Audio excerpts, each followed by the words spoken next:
Hello and welcome to Indus News Live from Islamabad. I'm Hira Mustafa and these are the headlines.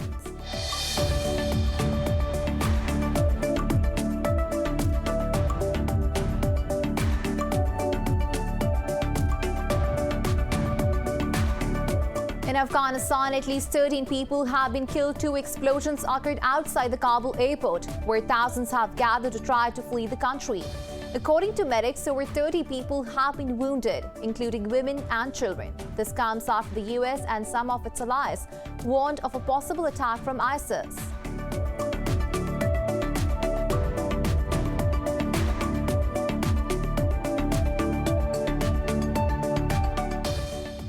Pakistan's Foreign Minister Shah Mahmood Qureshi says peace in Afghanistan will help improve regional trade and connectivity.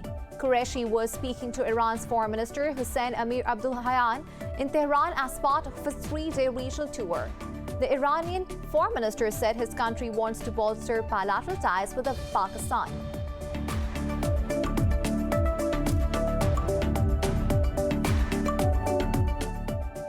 Israel says it is stepping up plans for a possible military operation in Gaza and a strike against Iran. Defense Forces Chief of Staff Lieutenant General Aviv Kochavi said the military action will be launched in the near future. Talking to reporters, he said Israel plans to strike Iran in case Tehran does not halt its nuclear program.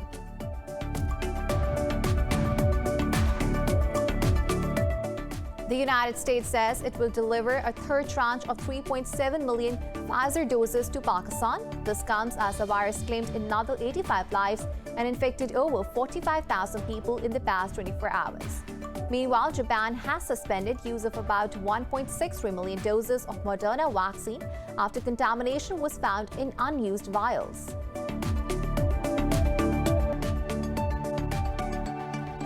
Well, those were the headlines. News in detail coming after the short break. Stay with us.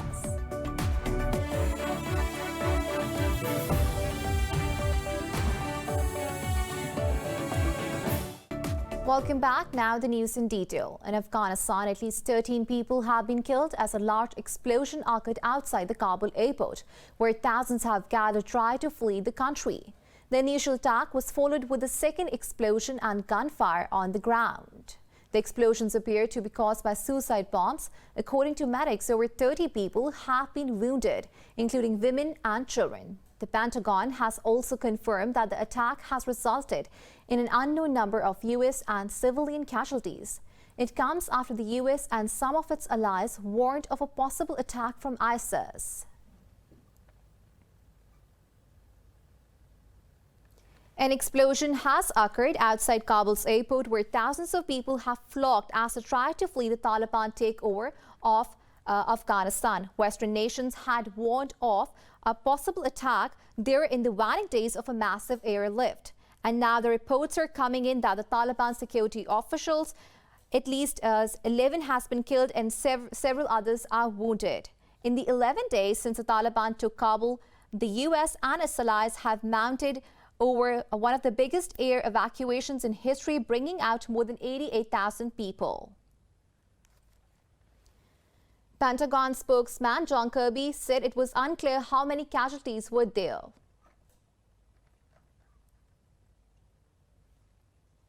An explosion has occurred outside Kabul's airport, where thousands of people have flocked as they tried to flee the Taliban takeover of Afghanistan. Western nations had warned of a possible attack there in the waning days of a massive airlift. And now the reports are coming in that Taliban security officials, at least 11 killed and several others are wounded. And now moving on. In Afghanistan, the Taliban and their opposing group in the Panjshir Valley have reportedly agreed to not attack each other's positions. According to local media, delegations of the National Resistance Front and the Taliban met in Charikar, the capital of Parwan province. They said the talks took place in a good atmosphere and the two agreed to continue peace efforts. Earlier, the Taliban took hold of 3 districts of Baghlan near the Panjshir Valley after the opposing forces' claims of taking their control. Flickers of resistance had erupted against the group after some ex-government troops started gathering in the valley north of Kabul. Prime Minister Imran Khan has urged the world to help Afghanistan achieve peace after decades of turmoil. He was addressing a ceremony as the PTI government presented a 3-year performance report. Khan said the people of Afghanistan have faced numerous hardships during the 40-year-long conflict. He added that the Taliban are trying to reach an inclusive political settlement in Afghanistan. The Premier said that Pakistan lost over 70,000 lives in fighting someone else's war. He also said that India is trying hard to defend Pakistan's army by linking it to Taliban's victory. Discussing his government's handling of the coronavirus pandemic, he said the world is praising Pakistan for being one of 3 countries that effectively tackled the outbreak.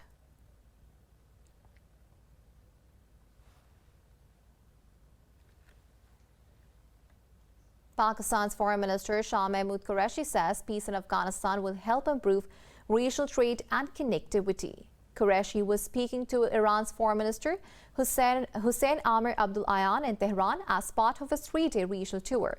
The Iranian Foreign Minister said his country wants to bolster bilateral ties with Pakistan. Earlier in his meeting with Turkmenistan's president and foreign minister, he reiterated the importance of a stable Afghanistan for the region. The foreign minister had also visited Uzbekistan and Tajikistan, where he shared Pakistan's perspective on the recent developments in Afghanistan. Pakistan's Army Chief General Qamar Javed Bajwa has the Army's professional preparedness, diligence and high morale. He said this while visiting troops deployed at Suleimanki sector. Praising the competence of soldiers, he expressed satisfaction over high standards of training and combat readiness. General Bajwa said the core capabilities should be further enhanced to tackle full-spectrum threats. He also visited Bahawalnagar garrison and witnessed battle drills of heavy mechanized brigade troops.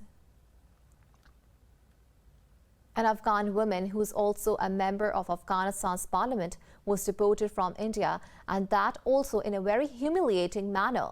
The incident has exposed New Delhi's hypocrisy over its hue and cry regarding respect for women and their rights in Afghanistan. Details in this report. Indian government and media have been working overtime, trying hard to project themselves as flag bearer of women's rights and empathy for Afghans. New Delhi has been demonizing Pakistan for its disregard for the future of women's rights in a Taliban-ruled country. But India's actions blew the lid off its facade after New Delhi humiliated and deported a female Afghan parliamentarian. Indian Express reported that Afghan parliamentarian Rangina Kargar arrived at New Delhi's Indira Gandhi International Airport from Istanbul on August 20th. Indian officials made her wait for 2 hours without being given any reason, after which she was deported back to Istanbul. This happened despite her traveling on a diplomatic passport that permits her visa-free travel to India. The Afghan woman legislator was infuriated, considering she had visited India multiple times using the same passport. Kargar says she was treated as a criminal during the entire process, and her passport was handed over to her only after she reached Istanbul. Israel says it is stepping up plans for a possible military operation in Gaza and a strike against Iran. Defense Forces Chief of Staff Lieutenant General Aviv Kochavi made these remarks while talking to reporters in Tel Aviv. Kochavi said the military action will be launched in near future. The defense chief said Israel plans to strike Iran in case Tehran does not halt its nuclear program. He added the Israeli army is working systematically and in various ways to reduce Iran's influence in the Middle East. The U.S. says it will continue to speak up against China's actions that threaten global order and the sovereignty of nations. In a news briefing in Vietnam, U.S. Vice President Kamala Harris said Beijing's actions in the South China Sea threatens the international order. She added that the U.S. welcomes competition but does not seek any conflict. Harris said the U.S. was committed to their partners and allies in the region. On Afghanistan, the vice president said Washington will do everything to evacuate its citizens. This was the first visit by any U.S. vice president to Vietnam since the 2 countries established diplomatic ties in 1995. At least 150 people were killed in western Ethiopia last week in an attack by an armed group on civilians. The Ethiopian Human Rights Commission said the gunmen belonged to the Oromo Liberation Army militant group. The OLA issued a statement denying it killed civilians in the incident described by the commission. It added that it is fighting for the rights of the Oromo people, who are the country's largest ethnic group. Forces from Ethiopia's rebellious Tigray region say they are in talks to forge a military alliance with the OLA, heaping pressure on the central government. In Niger, Boko Haram has killed 16 soldiers and injured 9 others in an overnight attack at a military post. The Defense Ministry said about 50 militants were killed in the resulting combat in the country's Difa region. In a statement, the ministry said the security forces also recovered significant quantity of weapons. The Boko Haram insurgency broke out in northeastern Nigeria in 2009. Violence frequently split over into neighboring Chad, Niger and Cameroon in the Lake Chad basin. According to the UN, about 36,000 people have died since the group launched its terror campaign.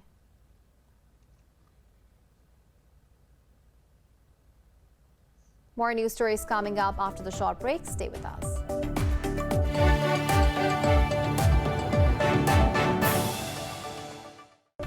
Welcome back. Brazil has recorded 903 daily deaths from COVID-19 and more than 30,000 cases. Globally, the death toll has exceeded 4.4 million, while the caseload is approaching 214 million. More in this report.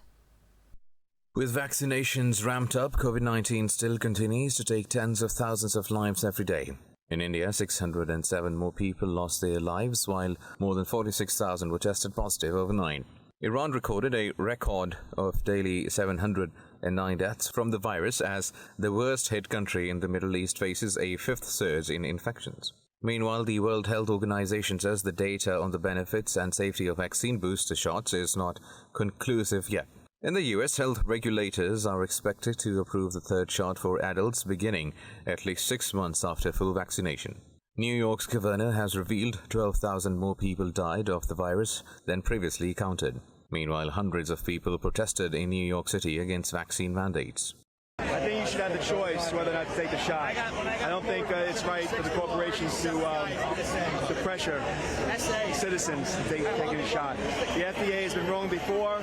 People can look up how many times they've been wrong.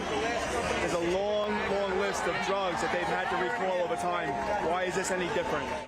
Over in Oceania, Australia, daily cases have topped 1,000 for the first time since the pandemic began.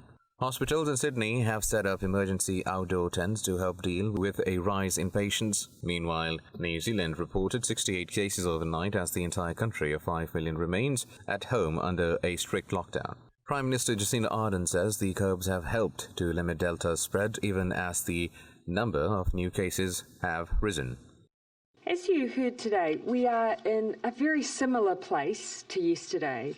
With Delta, these numbers are not necessarily unexpected. It's more infectious, and we know it moves faster. So even though we moved into lockdown quickly once we discovered it, we should expect to see the impact of it being in our community for roughly a week or more prior for a time to come. Moderna has withheld a supply of about 1.63 million doses in Japan amid reports of contamination, while Britain's health department says it has not made any decision on vaccines for 12 to 15-year-olds. In Pakistan, coronavirus has claimed 85 lives over the past 24 hours. The health ministry says the death toll has reached 25,320. It said nearly 4,600 contracted the virus overnight, and the positivity rate rose to 7.4%. The ministry said the caseload has exceeded 1,140,000. The country is set to receive another 3.7 million Pfizer doses from the United States. Nearly 14 million people have been fully vaccinated in Pakistan. Qatar has received its first batch of the US-made new generation F-15 combat aircraft.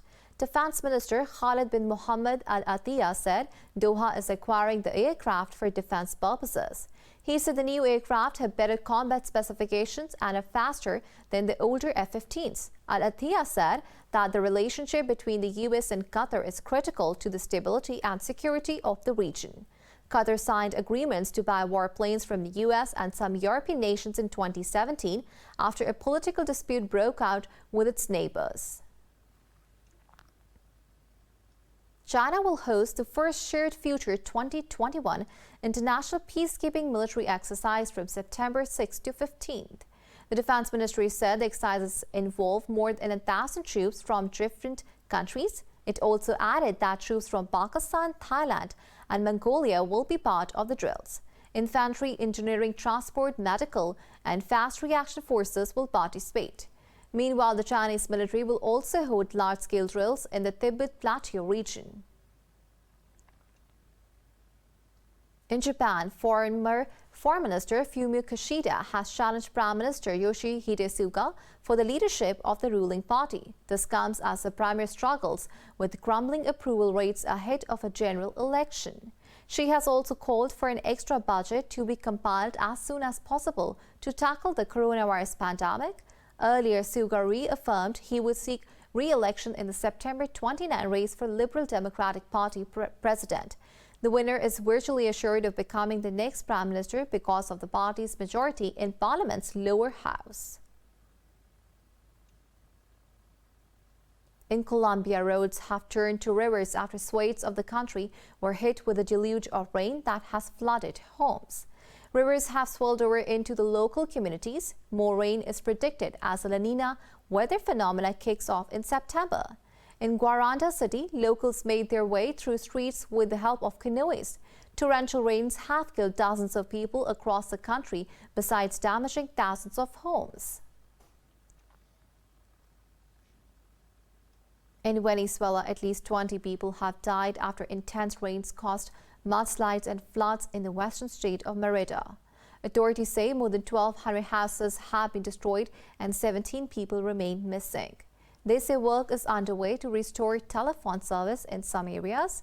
They added that several towns are also without electricity as floodwaters damaged the transformers. Earlier, the Interior Minister said nearly 55,000 people in 87 municipalities had been affected by the floods. So far, 80 firefighters and 60 civil protection officials from Merida have been deployed for emergency operations in addition to the military. In Colombia, authorities have seized over 1.2 tons of cocaine from a FARC dissident group. The army says the group drugs haul is valued at over $42 million. The army said they seized the drugs while 2 foreigners and a Colombian were transporting it on a boat. It said the shipment was to head towards Central America. Colombia is the world's biggest producer of cocaine derived from the coca leaf, ahead of Peru and Bolivia. According to the UN, last year, Colombia had 143,000 hectares of illegal cocoa plantations with the capacity to yield over 1,200 metric tons of cocaine. In Spain, a 3-story building has collapsed in the region of Valencia. Rescue workers are searching for at least 2 people trapped under the rubble. They managed to locate one of the people under the rubble who was conscious and able to communicate. The building was made up of 20 apartments and was built decades ago. An investigation is underway to find out the cause of the collapse.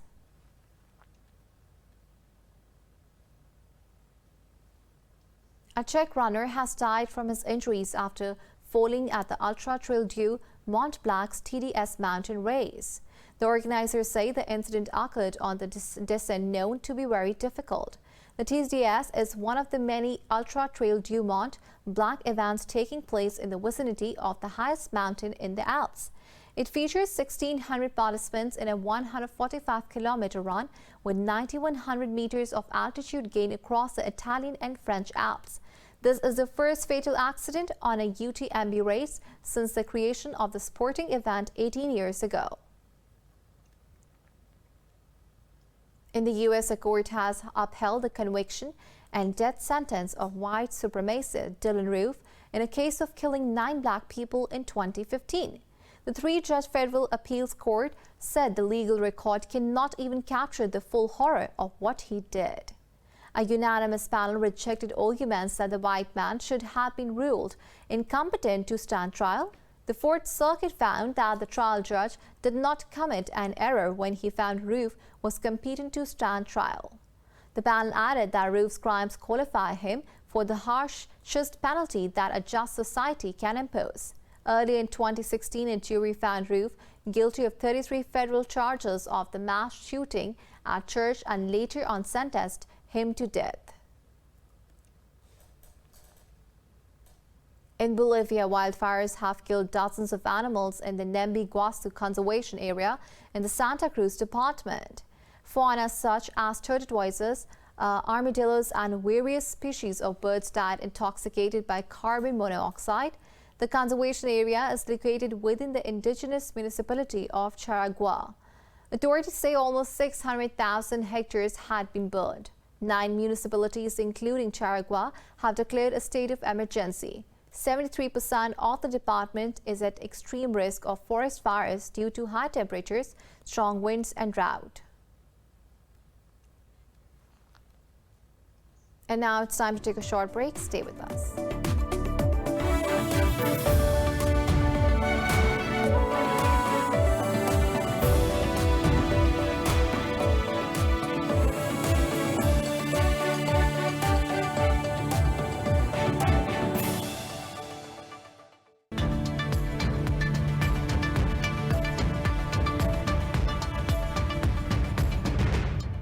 Welcome back.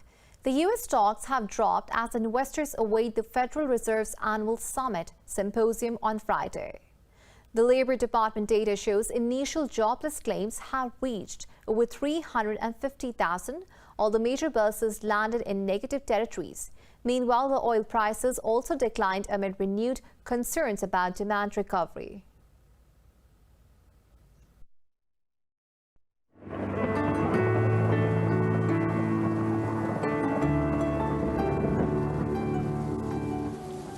Now it's time to have a look at the weather update across the globe.